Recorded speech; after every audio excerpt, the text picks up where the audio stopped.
Hi there, hi, good morning everybody. It's Liz Davis here. I am a nutritionist and a gut health specialist. I help busy women fix their digestion problems like IBS, bloating, etc., and all the other nasty symptoms that can go along with that, and get you feeling on top form again and living life as you should do.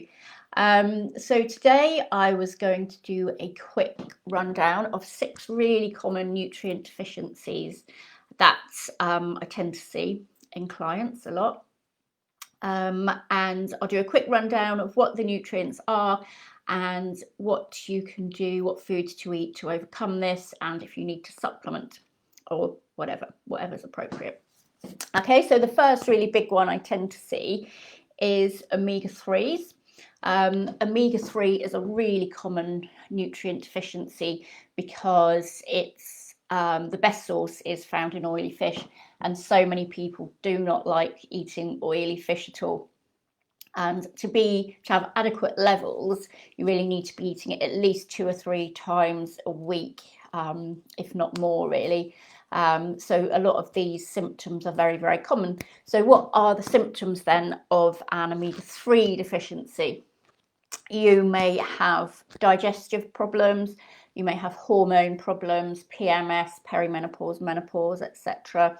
It's a very common one with depression and anxiety, ADHD in children, anything kind of brain related, and also hair, skin, nails. You may have very dry skin, very dry hair, etc. And allergies as well. So why is this then? Well, it's a very important nutrient because it's anti-inflammatory. So given that inflammation is the root cause of a lot of disease states and illness states, then it stands to reason that to eat more omega-3, which is so very anti-inflammatory, is critical here.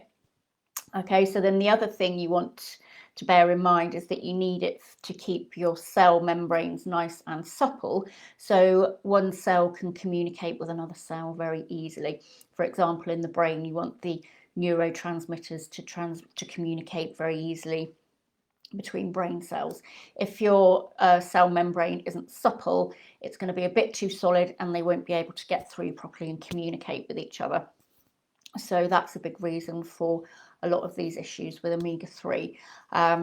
So yeah, if you're not eating it 2 or 3 times a week, you probably are getting a few of these symptoms. So definitely a good idea to supplement with a good quality fish oil supplement like a Nutri one or something like that.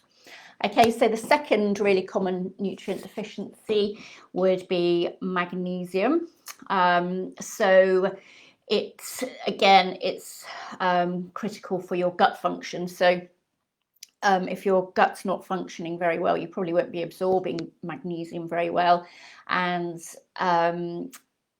if your gut's not you won't be absorbing it well, and also if you're not getting enough of it, it can contribute to a lot of gut problems as well, such as leaky gut. So you've got a vicious cycle going on there, which isn't ideal, I know. And actually one of the best ways of taking magnesium and getting magnesium into your system is through the skin. So magnesium baths are really, really good to really up those magnesium levels for you. So the signs then of magnesium deficiency are sort of twitchy muscles, so any muscly problem you might have, restless legs, what else, cramp, depression, anxiety, that kind of thing. PMS, again, it's a big one for PMS, palpitations, etc. Okay, so if you're getting any of that, you want to be making sure you're eating plenty of dark green leafy vegetables, nuts, seeds, broccoli. Dark chocolate has a lot of magnesium in it as well. Or if you're not eating enough of that, then definitely your magnesium baths are really good. Okay, so number 3, the next one would be zinc, which is really important for your immunity. So if you're getting lots of colds, it's definitely worth looking at your zinc intake. And again, your digestion. If your digestion's not working properly, then your zinc may be low because you won't be absorbing properly. So then, you know, it's critical for fertility as well. So common signs of deficiency there would be white spots. You might get white spots on your nails. That would be a telltale sign. Stretch marks, not such a great sense of smell or a sense of taste. You're getting wounds that are not healing so fast, etc. But a big one would be to have, you know, a lot of colds and infections. Your best food sources for zinc would be meat and shellfish. You find it in plant-based foods as well, such as grains and nuts, etc. But it's not so bioavailable. Your body can't make good use of it.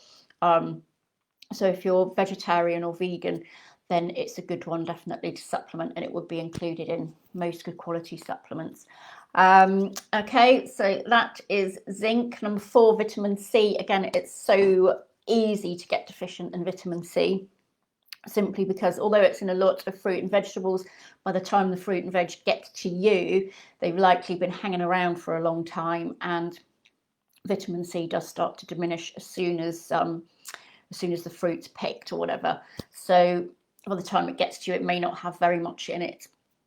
Even very high vitamin C foods like kiwi fruit or orange, etc. So if you're getting a lot of colds, or if you get a cold, you're finding it very hard to shift. If you've got bleeding gums, easy bruising, that kind of thing, it may be worth looking at your vitamin C intake. So definitely I would supplement this one for sure. And other than that, it's found in citrus fruits, as you probably know. Kiwi is a really good source.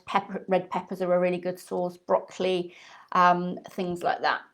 Okay, so the next one, number 5, B12. And in fact, all the B vitamin group actually can get quite low, particularly if you're very stressed out or anything. But with B12, the signs you're likely to get are being very, very tired, depression, brain fog, anxiety, looking pale, etc. And the numbness and tingling in your hands and feet would be a critical sign as well. So again, the best sources for this are animal products. So it would be meat, fish, dairy foods. So if you're vegan, you're at high risk of getting this. So vegans absolutely must supplement. But if you're vegan, you probably already know that anyway. Okay, so number 6, then the last one. The last common one would be iron deficiency. So this is very, very common in women due to heavy periods, etc.